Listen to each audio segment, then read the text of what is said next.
नमस्कार दर्शक बंधु भाग्य दिशा चैनल को आपण मान को बहुत बहुत स्वागत। आज हूँ 16 अक्टोबर 2025 गुरुवार।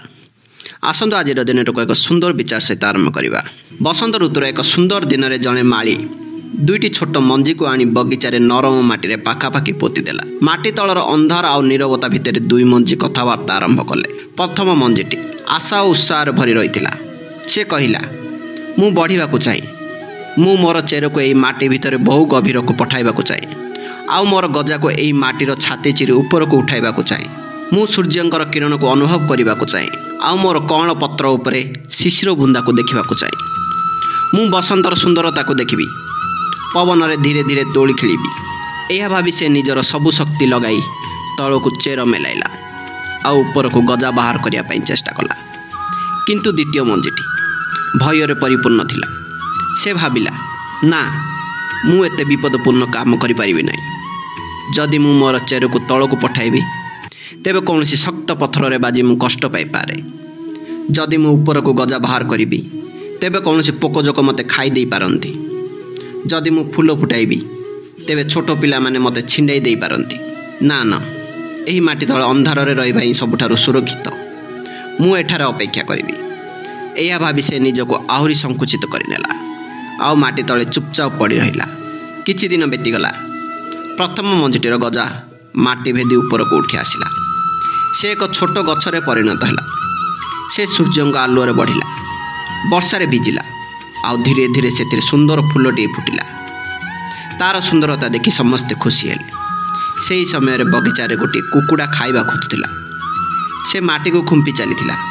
हठात ता थंडरे से द्वितीय मंजीटी लागिला, जे भୟରେ माटी तले लुचि रहिथिला। कुकुड़ाटी ताकु पाई खुशी रे खाइदेला।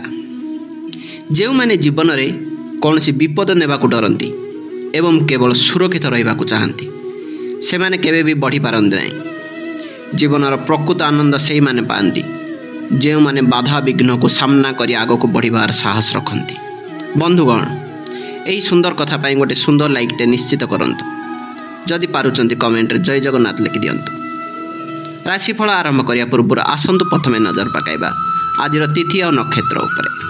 आजिर तिथि है दशमी 10टा 35 पर्यंत, तापर एकादशी, नक्षत्र अश्लेषा, दिन 12टा 42 पर्यंत, तापर मघा, चंद्र राशि कर्कट राशि 12टा 42 पर्यंत, तापर सिंह राशि। तेबे आसंतु जानिबा आजिर दिनटी मेष ठारू आरंभ करी मीन पर्यंत समस्त 12टी राशिर व्यक्ति मानक पई किपरि रहइबो। मेष राशि, आज दिनटी आपनक पई मिश्रित फल प्रदान करिबो। दिनर आरंभ रे पारिवारिक सुख शांति अनुभव करिवे, किंतु मध्याह्न पर संतानक कौनसी कार्य को नै मन खुशी हेबो। कर्म क्षेत्र रे किछि नुआ करिबाकु चिंता करिवे एवं सफलता मध्य पाइबे। आर्थिक स्थिति सुदृढ़ रहइबो, किंतु अपराह्न रे अचानक खर्च बढ़ी पारे। प्रेम संपर्क रे थिबा समस्या दूर हेबो एवं संपर्क रे मधुरता आसिबो। कौनसी गुरुत्वपूर्ण निष्पत्ति नेबा पई दिनटी भल। स्वास्थ्य प्रति सचेतन रहंतु। आपणक पई शुभ रंग हला नाली। प्रतिकार, हनुमान को पूजा करंतु एवं किछि मिठा भोग करंतु। परवर्ती राशि वृष राशि, आज आपणकर पराक्रम और आत्मविश्वास वृद्धि पाइबो। छोट भाई भौणी को सहयोग मिलिबो एवं कौनसी अटकी रहितबा कार्य संपूर्ण हेबो। कार्य क्षेत्र में आपणकर कार्य को प्रशंसा करा जिवो। कौनसी छोट यात्रार संभावना रही जहाँ लाभदायक हेबो। आर्थिक दृष्टि दिनटी भल रहिबो। मध्याह्न पर पारिवारिक मामला रे ध्यान देबाकु पड़ी पारे। माँ को स्वास्थ्यर जत्न नियंतु। सृजनशील कार्य रे मन लागिबो। आपणक पई शुभ रंग हला धला। प्रतिकार, माँ लक्ष्मी को 5टी कौड़ी अर्पण करंतु। परवर्ती राशि मिथुन राशि, आज आपणकर बाणी उपरे संयम रखिबा आवश्यक। दिनर आरंभ रे धन लाभर जोग रही एवं परिवार रे मध्य खुशीर वातावरण रहिबो, किंतु मध्याह्न पर कथबार्ता बेले सतर्क रहंतु, नचेत कौनसी संपर्क रे भूल बुझामणा सृष्टि होई पारे। कर्म क्षेत्र रे आपणकर परिश्रम वृद्धि पाइबो। सांगसाथी सहयोग मिलिबो। अप्रयोजनीय खर्च रु दूरे रहिबाकु चेष्टा करंतु। स्वास्थ्य प्रति सचेतन रहंतु। आपणक पई शुभ रंग हला सबुज। प्रतिकार, गाई को सबुज पालंग खाइबाकु दियंतु। परवर्ती राशि कर्कट राशि, आज दिनटी आपणक पई अत्यंत शुभ रहिबो। दिनर आरंभ रे चंद्र आपणकर राशि रे थिबारु मन प्रसन्न रहिबो। ଏବଂ ସମସ୍ତ କାର୍ଯ୍ୟରେ ସଫଳତା ପାଇବେ। ମଧ୍ୟାହ୍ନ ପରେ ଆର୍ଥିକ ସ୍ଥିତିରେ ଉନ୍ନତି ହେବ ଏବଂ କୌଣସି ସୂତ୍ରରୁ ଧନ ପ୍ରାପ୍ତି ହୋଇପାରେ। ପରିବାର ସଦସ୍ୟଙ୍କ ସହ ସମ୍ପର୍କ ମଧୁର ହେବ। କୌଣସି ନୂତନ କାର୍ଯ୍ୟ ଆରମ୍ଭ କରିବା ପାଇଁ ଦିନଟି ଉତ୍ତମ ଅଟେ। ଦାମ୍ପତ୍ୟ ଜୀବନରେ ସୁଖ ବୃଦ୍ଧି ପାଇବ। ସ୍ୱାସ୍ଥ୍ୟ ସମ୍ପୂର୍ଣ୍ଣ ଭଲ ରହିବ ଏବଂ ସୁସ୍ୱାଦ ଭୋଜନ କରିବାର ସୁଯୋଗ ମିଳିବ। ଆପଣଙ୍କ ପାଇଁ ଶୁଭ ରଙ୍ଗ ହେଲା କ୍ରିମ୍। ପ୍ରତିକାର ଶିବଲିଙ୍ଗ ଉପରେ ଜଳ ଏବଂ ବେଲପତ୍ର ଅର୍ପଣ କରନ୍ତୁ।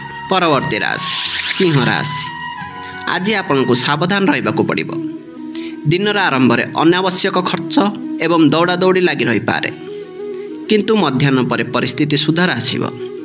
ଚନ୍ଦ୍ର ଆପଣଙ୍କ ରାଶିକୁ ଆସିବା ପରେ ମନ ଶାନ୍ତ ହେବ ଏବଂ ଆତ୍ମବିଶ୍ୱାସ ବଢ଼ିବ। କର୍ମକ୍ଷେତ୍ରରେ ଥିବା ବାଧାବିଘ୍ନ ଦୂର ହେବ। ଆପଣଙ୍କର ନିଷ୍ପତ୍ତି ନେବାର କ୍ଷମତା ବୃଦ୍ଧି ପାଇବ। ଧାର୍ମିକ କାର୍ଯ୍ୟରେ ରୁଚି ବଢ଼ିବ। ସ୍ୱାସ୍ଥ୍ୟ ଦୃଷ୍ଟିରୁ ଦିନ ଆରମ୍ଭରେ ଯତ୍ନବାନ ହୁଅନ୍ତୁ। ଅପରାହ୍ନରେ ସୁଧାର ଆସିବ। ଆପଣଙ୍କ ପାଇଁ ଶୁଭ ରଙ୍ଗ ହେଲା ସୁନେଲି। ପ୍ରତିକାର ଭଗବାନ ସୂର୍ଯ୍ୟଙ୍କୁ ଅର୍ଘ୍ୟ ଦିଅନ୍ତୁ। ପରବର୍ତ୍ତୀ ରାଶି କନ୍ୟା ରାଶି। ଆଜି ଦିନଟି ଆପଣଙ୍କ ପାଇଁ ଲାଭଦାୟକ ରହିବ। ଦିନର ଆରମ୍ଭରେ ଆୟର ସମ୍ଭାବନା ଭଲ ରହିଛି ଏବଂ ବନ୍ଧୁମାନଙ୍କ ସହଯୋଗ ମିଳିବ। କୌଣସି ପୁରୁଣା ସମସ୍ୟାର ସମାଧାନ ହେବ। ମଧ୍ୟାହ୍ନ ପରେ କର୍ମକ୍ଷେତ୍ରରେ କିଛି ଅପ୍ରତ୍ୟାଶିତ ଖର୍ଚ୍ଚ ହୋଇପାରେ, ତେଣୁ ସତର୍କ ରୁହନ୍ତୁ। ନିଜର ଗୁପ୍ତ ଯୋଜନା କାହା ଆଗରେ ପ୍ରକାଶ କରନ୍ତୁ ନାହିଁ। କୋର୍ଟ କଚେରୀ ମାମଲାରେ ସାବଧାନ ରହିବା ଆବଶ୍ୟକ। ମାନସିକ ଶାନ୍ତି ପାଇଁ ବଜାୟ ରହିବାକୁ ଚେଷ୍ଟା କରନ୍ତୁ। ଆପଣଙ୍କ ପାଇଁ ଶୁଭ ରଙ୍ଗ ହେଲା ବାଦାମୀ। ପ୍ରତିକାର ଭଗବାନ ଗଣେଶଙ୍କୁ ଦୁବ ଅର୍ପଣ କରନ୍ତୁ। ପରବର୍ତ୍ତୀ ରାଶି ତୁଳା ରାଶି। ଆଜି ଦିନଟି କର୍ମକ୍ଷେତ୍ର ପାଇଁ ଅତ୍ୟନ୍ତ ଶୁଭ ଅଟେ। ଦିନର ଆରମ୍ଭରେ କାର୍ଯ୍ୟକ୍ଷେତ୍ରରେ ସଫଳତା ଓ ସମ୍ମାନ ମିଳିବ। ଉଚ୍ଚପଦସ୍ଥ ଅଧିକାରୀଙ୍କ ସହଯୋଗ ପ୍ରାପ୍ତ ହେବ। ମଧ୍ୟାହ୍ନ ପରେ ଆୟର ନୂତନ ସମ୍ଭାବନା ସୃଷ୍ଟି ହେବ ଏବଂ ଆର୍ଥିକ ସ୍ଥିତିରେ ବଡ଼ ଧରଣର ଉନ୍ନତି ହେବ। ସାମାଜିକ କାର୍ଯ୍ୟରେ ଆପଣଙ୍କର ଯୋଗଦାନ ବଢ଼ିବ। ପରିବାରରେ ଏବଂ ବନ୍ଧୁମାନଙ୍କ ମଧ୍ୟରେ ଆପଣଙ୍କର ପ୍ରତିଷ୍ଠା ବୃଦ୍ଧି ପାଇବ। କୌଣସି ଶୁଭ ସମାଚାର ମିଳିପାରେ। ଆପଣଙ୍କ ପାଇଁ ଶୁଭ ରଙ୍ଗ ହେଲା ଗୋଲାପୀ। ପ୍ରତିକାର ଶିବଲିଙ୍ଗ ଉପରେ କଞ୍ଚା କ୍ଷୀର ଅର୍ପଣ କରନ୍ତୁ। ପରବର୍ତ୍ତୀ ରାଶି ବିଛା ରାଶି। ଆଜି ଆପଣଙ୍କୁ ଭାଗ୍ୟର ସାଥ ମିଳିବ। ଦିନର ଆରମ୍ଭରେ ଧାର୍ମିକ କାର୍ଯ୍ୟରେ ମନ ଲାଗିବ। କୌଣସି ତୀର୍ଥଯାତ୍ରାର ଯୋଜନା କରିପାରନ୍ତି। ଗୁରୁଜନଙ୍କ ଆଶୀର୍ବାଦ ମିଳିବ। ମଧ୍ୟାହ୍ନ ପରେ କର୍ମକ୍ଷେତ୍ରରେ ଉନ୍ନତି ହେବ ଏବଂ ନୂତନ ସୁଯୋଗ ପ୍ରାପ୍ତ ହେବ। ପିତାଙ୍କ ସହଯୋଗରେ ଆର୍ଥିକ ଲାଭ ହୋଇପାରେ। ଆପଣଙ୍କର ଅଟକି ରହିଥିବା ସରକାରୀ କାର୍ଯ୍ୟ ସମ୍ପୂର୍ଣ୍ଣ ହେବ। ସ୍ୱାସ୍ଥ୍ୟ ଦୃଷ୍ଟିରୁ ଦିନଟି ଭଲ ରହିବ। ଆପଣଙ୍କ ପାଇଁ ଶୁଭ ରଙ୍ଗ ହେଲା ମେରୁନ୍। ପ୍ରତିକାର ସଙ୍କଟ ମୋଚନ ହନୁମାନଙ୍କୁ ସିନ୍ଦୁର ଅର୍ପଣ କରନ୍ତୁ। ପରବର୍ତ୍ତୀ ରାଶି ଧନୁ ରାଶି। ଆଜି ଦିନର ଆରମ୍ଭରେ ସାବଧାନ ରହିବା ଆବଶ୍ୟକ। ଯାନବାହନ ଚଳାଇବା ବେଳେ ସତର୍କତା ଅବଲମ୍ବନ କରନ୍ତୁ। କୌଣସି ପ୍ରକାରର ବାଦ ବିବାଦରୁ ଦୂରେଇ ରୁହନ୍ତୁ, କିନ୍ତୁ ମଧ୍ୟାହ୍ନ ପରେ ପରିସ୍ଥିତି ଆପଣଙ୍କର ପକ୍ଷରେ ରହିବ। ଭାଗ୍ୟର ସମର୍ଥନ ମିଳିବ ଏବଂ ଅଟକି ରହିଥିବା କାର୍ଯ୍ୟ ପୂର୍ଣ୍ଣ ହେବ। ଆର୍ଥିକ ସମସ୍ୟା ଦୂର ହେବ। ମାନସିକ ଶାନ୍ତି ଫେରିଆସିବ ଏବଂ ଆପଣ ଆଧ୍ୟାତ୍ମିକ କାର୍ଯ୍ୟରେ ମନ ଦେବେ। ଆପଣଙ୍କ ପାଇଁ ଶୁଭ ରଙ୍ଗ ହେଲା ହଳଦିଆ। ପ୍ରତିକାର ଭଗବାନ ବିଷ୍ଣୁଙ୍କୁ ମନ୍ଦିରରେ ଘିଅ ଦୀପଟି ଜାଳନ୍ତୁ। ପରବର୍ତ୍ତୀ ରାଶି ମକର ରାଶି। ଆଜି ଦାମ୍ପତ୍ୟ ଜୀବନ ଏବଂ ବ୍ୟବସାୟ ପାଇଁ ଦିନଟି ଭଲ ଅଟେ। ଦିନର ଆରମ୍ଭରେ ଜୀବନସାଥୀଙ୍କ ସହ ସମ୍ପର୍କ ମଧୁର ହେବ। ବ୍ୟବସାୟରେ ନୂତନ ସୁଯୋଗ ମିଳିବ, କିନ୍ତୁ ମଧ୍ୟାହ୍ନ ପରେ ସାବଧାନ ରହିବାକୁ ପଡ଼ିବ। କୌଣସି କାର୍ଯ୍ୟରେ ବାଧା ଆସିପାରେ ଏବଂ ମାନସିକ ଚିନ୍ତା ବଢ଼ିପାରେ। ଅପ୍ରତ୍ୟାଶିତ ଖର୍ଚ୍ଚ ହେବାର ସମ୍ଭାବନା ରହିଛି। ସ୍ୱାସ୍ଥ୍ୟ ପ୍ରତି ଯତ୍ନବାନ ହୁଅନ୍ତୁ। ଆପଣଙ୍କ ପାଇଁ ଶୁଭ ରଙ୍ଗ ହେଲା କଳା। ପ୍ରତିକାର ଶନିଦେବଙ୍କୁ ସୋରିଷ ତେଲ ଅର୍ପଣ କରନ୍ତୁ। ପରବର୍ତ୍ତୀ ରାଶି କୁମ୍ଭ ରାଶି। ଆଜି ଦିନଟି ଆପଣଙ୍କ ପାଇଁ ଶୁଭ ଫଳଦାୟୀ। ଦିନର ଆରମ୍ଭରେ ଶତ୍ରୁମାନଙ୍କ ଉପରେ ବିଜୟ ଲାଭ କରିବେ। ପୁରୁଣା ରୋଗରୁ ମୁକ୍ତି ମିଳିବ। କର୍ମକ୍ଷେତ୍ରରେ ପରିସ୍ଥିତି ଆପଣଙ୍କ ପକ୍ଷରେ ରହିବ। ମଧ୍ୟାହ୍ନ ପରେ ଦାମ୍ପତ୍ୟ ଜୀବନରେ ସୁଖ ବୃଦ୍ଧି ପାଇବ ଏବଂ ଜୀବନସାଥୀଙ୍କ ସହଯୋଗ ମିଳିବ। ବ୍ୟବସାୟରେ ଲାଭ ହେବ। କୌଣସି ସାମାଜିକ କାର୍ଯ୍ୟରେ ଯୋଗ ଦେଇପାରନ୍ତି। ଆପଣଙ୍କ ପାଇଁ ଶୁଭ ରଙ୍ଗ ହେଲା ନୀଳ। ପ୍ରତିକାର ଭଗବାନ ଶିବଙ୍କୁ କଳା ରାଶି ଅର୍ପଣ କରନ୍ତୁ। ପରବର୍ତ୍ତୀ ରାଶି ମୀନ ରାଶି। ଆଜି ଦିନଟି ଆପଣଙ୍କ ପାଇଁ ଅନୁକୂଳ ରହିବ। ଦିନର ଆରମ୍ଭ ପ୍ରେମ ସମ୍ବନ୍ଧ ଏବଂ ସନ୍ତାନ ପକ୍ଷ ପାଇଁ ଭଲ ରହିବ। ଛାତ୍ରଛାତ୍ରୀମାନେ ପାଠପଢ଼ାରେ ଭଲ ପ୍ରଦର୍ଶନ କରିବେ। ମଧ୍ୟାହ୍ନ ପରେ ଆପଣଙ୍କର ସାହସ ଏବଂ ପରାକ୍ରମ ବୃଦ୍ଧି ପାଇବ। ଶତ୍ରୁମାନଙ୍କୁ ପରାସ୍ତ କରିବାରେ ସକ୍ଷମ ହେବେ। କର୍ମକ୍ଷେତ୍ରରେ ସ୍ଥିରତା ଆସିବ। ଆର୍ଥିକ ସ୍ଥିତିରେ ଉନ୍ନତି ପାଇଁ କରିଥିବା ପ୍ରୟାସ ସଫଳ ହେବ। स्वास्थ्य भल रहिब। आपणक पई शुभ रंग है कमला प्रतिकार कदली गछ मूल पूजा करंतु। आजिर राशिफल एटी शेष है। भगवान आपण जीवन को सुख समृद्धि और शांति पूर्ण करंतु। यही वीडियो भल लगी दयाकोरी लाइक करंतु। आपण परिवार और बंधु मान सहित शेयर करंतु। एभली नुआ राशिफल और ज्योतिष तथ्य पाई आम यूट्यूब चैनल को सब्सक्राइब करी पाखरे थिबा बेल आइकन को दबांतु। पुणी थरे नुआ वीडियो रे देखा हबो। धन्यवाद। नमस्कार।